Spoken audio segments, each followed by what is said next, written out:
Hello everyone, welcome to বায়োজোন।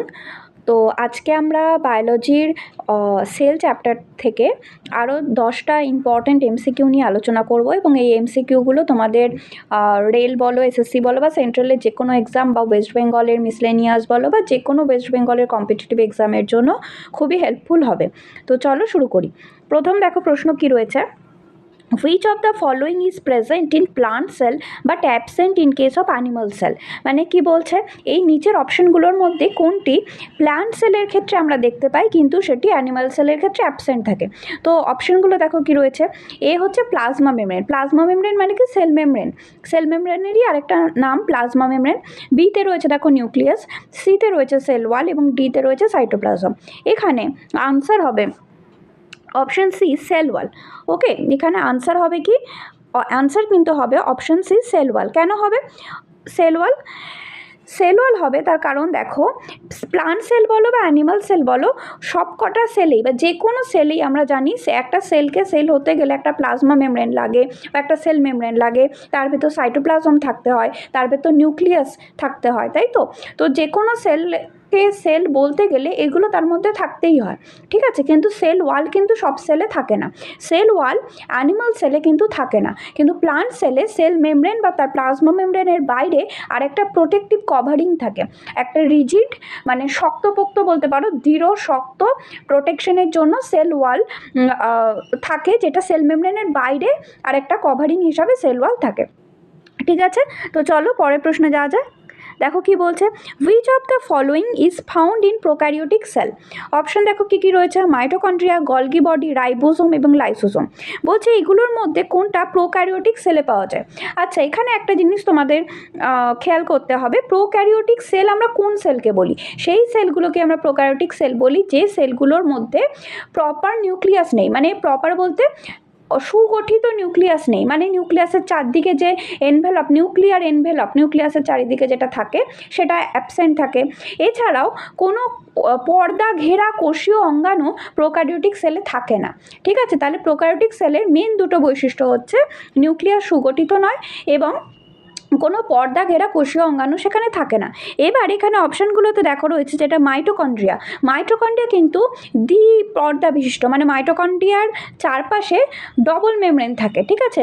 তাহলে এটা দ্বি পর্দা বিশিষ্ট একটা অঙ্গাণু। গলগি বডি হচ্ছে একক পর্দা বিশিষ্ট বা এক পর্দা বিশিষ্ট অঙ্গাণু এবং লাইসোজোমও হচ্ছে কিন্তু এক পর্দা বিশিষ্ট অঙ্গাণু। কিন্তু রাইবোজোম হচ্ছে কিন্তু পর্দাবিহীন অঙ্গাণু। রাইবোজোম এমন একটা কোষীয় অঙ্গাণু যার চারপাশে কোনো পর্দা নেই, মেমব্রেনলেস অর্গানেলি, ঠিক আছে। তাহলে প্রোক্যারিওটিক সেলে এই রাইবোজোমটাই থাকবে। তাহলে এখানে আমাদের এই অপশনগুলোর মধ্যে আনসার কি হবে, আনসার হবে তোমার, আনসার কিন্তু হবে রাইবোজোম, ঠিক আছে, আনসার হবে রাইবোজোম। আচ্ছা, এবার চলো পরের প্রশ্নে যাওয়া যাক। কি বলছে 3 নম্বর দেখো, বলছে plant cell wall are composed of, মানে প্লান্ট সেল ওয়াল কী নিয়ে গঠিত।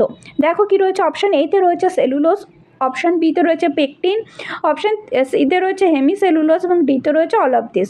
দেখো এখানে প্লান্ট সেল ওয়াল, এই যে সেল ওয়ালটা এটা প্লান্ট সেলের ক্ষেত্রে আমরা দেখতে পাই, ফাঙ্গাস বা ছত্রাকের সেলের চারপাশেও আমরা সেল ওয়াল দেখতে পাই, কিন্তু এরকম বিভিন্ন আবার ব্যাকটেরিয়াদের ক্ষেত্রেও আমরা সেল ওয়াল দেখতে পাই, কিন্তু এই বিভিন্ন অর্গানিজমের ক্ষেত্রে কিন্তু সেল ওয়াল বিভিন্ন জিনিস নিয়ে তৈরি হয়।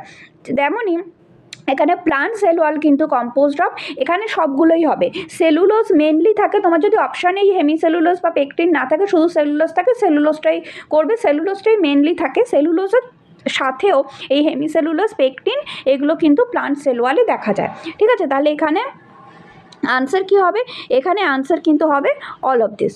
ওকে, আচ্ছা, এবার চলো পরের প্রশ্নে যাওয়া যাক। কী বলছে, plasma membrane is composed of, plasma membrane বা সেল মেমব্রেন কী নিয়ে গঠিত। দেখো প্লাজমা মেমব্রেন, এখানে যে অপশনগুলো রয়েছে এর মধ্যে আনসার হবে option C protein and lipid. তাহলে আনসার কি হবে, আনসার হবে প্রোটিন এবং লিপিড নিয়ে সেল মেমব্রেন বা প্লাজমা মেমব্রেন গঠিত, ঠিক আছে। এখানে অ্যাকচুয়ালি কী হয়, প্লাজমা মেমব্রেন বা সেল মেমব্রেনে এই লিপিডের ডবল লেয়ার থাকে, হ্যাঁ, মানে লিপিডের বাই লেয়ার বা ডবল লেয়ার লিপিড থাকে এবং সেই লিপিডের গায়ে এই প্রোটিনগুলো অ্যাটাচড থাকে, ঠিক আছে। তাহলে মেনলি প্লাজমা মেমব্রেন বা সেল মেমব্রেন গঠিত হয় প্রোটিন এবং লিপিড নিয়ে। আচ্ছা, 5 নম্বর দেখো কি বলছে, রাফ ইয়ার কন্টেন্টস। ইয়ার মানে কি? ইয়ার মানে হচ্ছে এন্ডোপ্লাজমিক রেটিকুলাম, এটাও একটা কোষীয় অঙ্গাণু এবং একক পর্দা বিশিষ্ট কোষীয় অঙ্গাণু। তো এখানে বলছে এই এন্ডোপ্লাজমিক রেটিকুলাম দু ধরনের হয়, একটা স্মুথ এন্ডোপ্লাজমিক রেটিকুলাম বা এসিআর, আর একটা রাফ এন্ডোপ্লাজমিক রেটিকুলাম বা আরইআর। রাফ আর স্মুথ কেন বলছি, কিসের ভিত্তিতে বলছি? রাফ মানে কি, এই রাফ এন্ডোপ্লাজমিক রেটিকুলামের গায়ে, মানে ওই অর্গানালিটার গায়ে ছোট ছোট রাইবোজোমের দানা লেগে থাকে, ঠিক আছে, যেটা স্মুথ এন্ডোপ্লাজমিক রেটিকুলামের গায়ে থাকে না। তো রাইবোজোমের দানা না লেগে থাকার জন্য স্মুথ এন্ডোপ্লাজমিক রেটিকুলামের চারপাশটা কী হবে? স্মুথ হচ্ছে, ওই জন্য ওকে বলা হচ্ছে স্মুথ এন্ডোপ্লাজমিক রেটিকুলাম। সেরকমভাবে রাফ এন্ডোপ্লাজমিক রেটিকুলামের গায়ে রাইবোজোম থাকার জন্য সেটা একটা রাফ অ্যাপিয়ারেন্স দিচ্ছে, ঠিক আছে। তাহলে এখানে আনসার কী হবে? রাফ এন্ডোপ্লাজমিক রেটিকুলাম কন্টেন্স হবে কী হবে? দেখো, রাইবোজোম, ঠিক আছে। আচ্ছা, এবার চলো পরের প্রশ্নে যাওয়া যাক। দেখো কি বলছে, দ্য ওয়ার্ড ক্যারিওকাইনেসিস সিগনিফাইস। বলছে ক্যারিওকাইনেসিস, এই ওয়ার্ডটার মানে কি? ক্যারিওকাইনেসিস মানে হচ্ছে ডিভিশন অফ নিউক্লিয়াস, ঠিক আছে, বা নিউক্লিয়ার ডিভিশন। দেখো কি হয়, একটা সেল যখন ডিভাইড করে, ঠিক আছে, একটা সেল যখন ডিভাইড করে, মানে একটা মাতৃকোষ থেকে যখন ধরো তোমার অপত্যকোষ বা ডটার সেল যখন তৈরি হচ্ছে, তো সেই সেল ডিভিশনের সময় কি হয়? প্রথমে আগে নিউক্লিয়ার ডিভিশন হয়, হ্যাঁ, প্রথমে আগে নিউক্লিয়াসটা বিভক্ত হয়, তারপরে গিয়ে সাইটোপ্লাজমের ডিভিশন হয়, সেলটা দুটো অপত্যকোষে তৈরি হয় বা চারটে অপত্যকোষ তৈরি হয়, ঠিক আছে। এবারে এই যে নিউক্লিয়াসের যে ডিভিশনটা হচ্ছে, এই নিউক্লিয়াসের ডিভিশনটাকে আমরা বলছি ক্যারিওকাইনেসিস, ঠিক আছে। এবার দেখো যেটা অপশান বিতে যেটা রয়েছে ডিভিশন অফ সাইটোপ্লাজম, এরকম সাইটোপ্লাজমের ডিভিশনকে আমরা কি বলি? ক্যারিওকাইনেসিসের মতো ওটাকে আমরা কি বলি? সাইটোকাইনেসিস, ঠিক আছে। তাহলে সাইটোপ্লাজম সাইটোকাইনেসিস, কিন্তু ক্যারিওকাইনেসিস মানে কিন্তু নিউক্লিয়াসের ডিভিশন, হ্যাঁ, আগে নিউক্লিয়াসের ডিভিশন হয়, তারপরে সাইটোপ্লাজমের ডিভিশন হয়, ঠিক আছে। আচ্ছা, চলো পরের প্রশ্ন দেখা যাক কি রয়েছে। দেখো 7 নম্বর কি রয়েছে, a cell divide to produce 4 daughter cells in mitosis, meiosis, all of the above, none of the above. মানে কি বলছে, একটা মাতৃকোষ থেকে 4টে অপত্য কোষ কখন তৈরি হয়? মাইটোসিসের সময় না মিওসিসের সময়? আমাদের যে সেল ডিভিশনটা রয়েছে, সেল ডিভিশন প্রধানত দুটো টাইপের হয় বলতে পারো। তো একটা মাইটোসিস, একটা মিওসিস। মাইটোসিস সেল ডিভিশনে কি হয়? মাতৃকোষ ভেঙে দুটো অপত্যকোষ তৈরি হয়, কিন্তু মিওসিস সেল ডিভিশনে কি হয়? মাতৃকোষ ভেঙে 4টে অপত্যকোষ তৈরি হয়, ঠিক আছে। তাহলে এখানে আমাদের আনসার কি হবে? এখানে আনসার হবে কিন্তু মিওসিস, ঠিক আছে, 4টে ডটার সেল তৈরি হচ্ছে। এবং এই মিওসিসটা আমাদের মেনলি দেখা যায় জনন কোষে, হ্যাঁ, মানে আমাদের স্পার্ম, ওভাম বা এগ, এগুলো তৈরি হওয়ার ক্ষেত্রে যে ডিভিশনটা হয়, বা এই স্পার্ম বা ওভামটা তৈরি হয় মিওসিসের মাধ্যমে। জনন কোষেই আমরা একমাত্র মিওসিস দেখতে পাই, বাকি আমাদের ওভারঅল বডির যত সেল রয়েছে, মানে সমস্ত দেহকোষে কিন্তু আমাদের মাইটোসিস হয়, ঠিক আছে। এই মাইটোসিসের মাধ্যমে কিন্তু দেহের কি হচ্ছে? বৃদ্ধি হচ্ছে, বা কোথাও ধর কেটে গেল সেই জায়গাটায় যে ক্ষত নিরাময় হচ্ছে মাইটোসিসের মাধ্যমে। আর মিওসিসের মাধ্যমে কি হচ্ছে? গ্যামেট তৈরি হচ্ছে, মানে স্পার্ম ওভাম তৈরি হচ্ছে, ঠিক আছে। তো চলো পরের প্রশ্ন যাওয়া যাক। কি বলছে, during mitosis when do chromosomes arrange themselves along the middle line. মানে এখানে কি বলছে, মাইটোসিসের সময়, মাইটোসিসের বিভিন্ন ফেজ হয়, যে বললাম না, মাইটোসিসের সময় প্রথমে কি হয়? নিউক্লিয়াসটা ডিভিশন করছে, তারপরে সাইটোপ্লাজম ডিভিশন করে। এবার যে নিউক্লিয়ার যে ডিভিশন হয় তার বিভিন্ন ফেজ হয়, যেমন কি প্রোফেজ, মেটাফেজ, অ্যানাফেজ, টেলোফেজ, এই 4টে মেন ফেজ হয়। এবার দেখো, যেমন এই এখানে যেটা বলছে ক্রোমোজোম মেটাফেজের সময়, দেখো প্রথম যে ফেজটা হয় কি? প্রোফেজ। এই প্রোফেজের সময় কি হয়? নিউক্লিয়াসের চারপাশে যে এনভেলপটা থাকে সেটা ধীরে ধীরে মানে ডিসঅ্যাপিয়ার করতে শুরু করে, সেটা ধীরে ধীরে বিলুপ্ত হতে থাকে।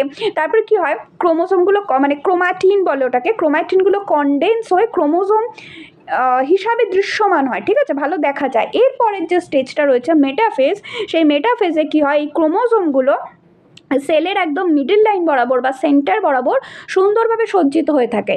এবং এই মেটাফেজ স্টেজে এই ক্রোমোজোমকে আমরা যদি মাইক্রোস্কোপে দেখি সব থেকে ভালোভাবে দেখা যায়, ঠিক আছে।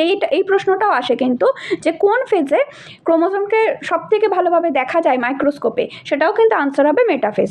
এই মেটাফেজ স্টেজে তার মানে এই আনসারটা হবে কি হচ্ছে, ক্রোমোজোমগুলো মিডল লাইন বা ইকুইটোরিয়াল প্লেট, এই ওয়ার্ডটাও আসে, ইকুইটোরিয়াল প্লেট বা মিডল বরাবর, সেলের মিডল বরাবর সজ্জিত হয়, ঠিক আছে। তাহলে এখানে আনসার কি হবে?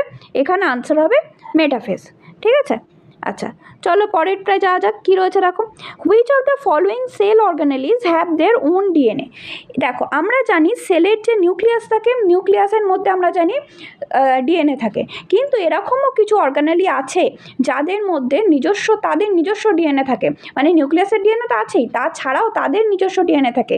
এখানে দেখো এই যে মাইটোকন্ড্রিয়া এবং প্লাস্টিড, এই দুটোর মধ্যেই কিন্তু তাদের নিজস্ব ডিএনএ থাকে, এবং এই নিজস্ব ডিএনএ তাদের থাকার জন্য এরা কি করতে পারে, এরা কিছুটা নিজস্ব প্রোটিন তৈরি করতে পারে। হ্যাঁ, এদের নিজস্ব ডিএনএ এবং নিজস্ব রাইবোসোম থাকে, যার ফলে কি করে এই মাইটোকন্ড্রিয়া এবং প্লাস্টিড নিজস্ব কিছুটা প্রোটিন তৈরি করতে পারে। এই জন্য এদেরকে কি বলা হয়, এদেরকে কিন্তু বলা হয় সেমি অটোনোমাস অর্গানালি। এরা ঠিক আছে, এদেরকে কি বলা হচ্ছে না, এরা হচ্ছে সেমি অটোনোমাস অর্গানালি। ঠিক আছে, তো এক্ষেত্রে তাহলে অপশান অ্যান্সার কী হবে, এক্ষেত্রে আনসার হবে অপশান ডি। ঠিক আছে, মাইটোকন্ড্রিয়া এবং প্লাস্টিড এদের দুজনের ক্ষেত্রেই নিজস্ব ডিএনএ এবং রাইবোসোমও থাকে। আচ্ছা, তো দেখো তারপরে কি রয়েছে আমাদের, largest cell of human body. Human বডির সব থেকে লার্জেস্ট সেল, দেখো আগের দিন আমরা পড়েছিলাম নিউরন হচ্ছে আমাদের কী হবে, লংগেস্ট সেল। হিউম্যান বডির কথা বলছি, কিন্তু হিউম্যান বডিতে লংগেস্ট সেল নিউরন, কিন্তু লার্জেস্ট সেল হবে এখানে ফিমেল এগ। ঠিক আছে, লার্জেস্ট সেল হচ্ছে ফিমেল এগ। তাহলে ফিমেল এগ হচ্ছে আমাদের হিউম্যান বডির ক্ষেত্রে সবথেকে বড় সেল, আবার স্পার্ম হচ্ছে দেখো হিউম্যান বডির ক্ষেত্রে সবথেকে ছোট সেল। ঠিক আছে, সবথেকে ছোট সেল হচ্ছে স্পার্ম, সবথেকে বড় সেল বা লার্জেস্ট হচ্ছে এগ, এবং লংগেস্ট হচ্ছে নিউরন হিউম্যান বডির ক্ষেত্রে। ঠিক আছে, তাহলে আজকে এই অবধি থাক, পরের দিন আমরা এরকম আরও কিছু গুরুত্বপূর্ণ কোয়েশ্চেন নিয়ে সেলের আলোচনা করব। যদি তোমাদের ভিডিওটা হেল্পফুল মনে হয়, চ্যানেলটিকে এরকম আরও ভিডিও পাওয়ার জন্য অবশ্যই সাবস্ক্রাইব করো। Thank you.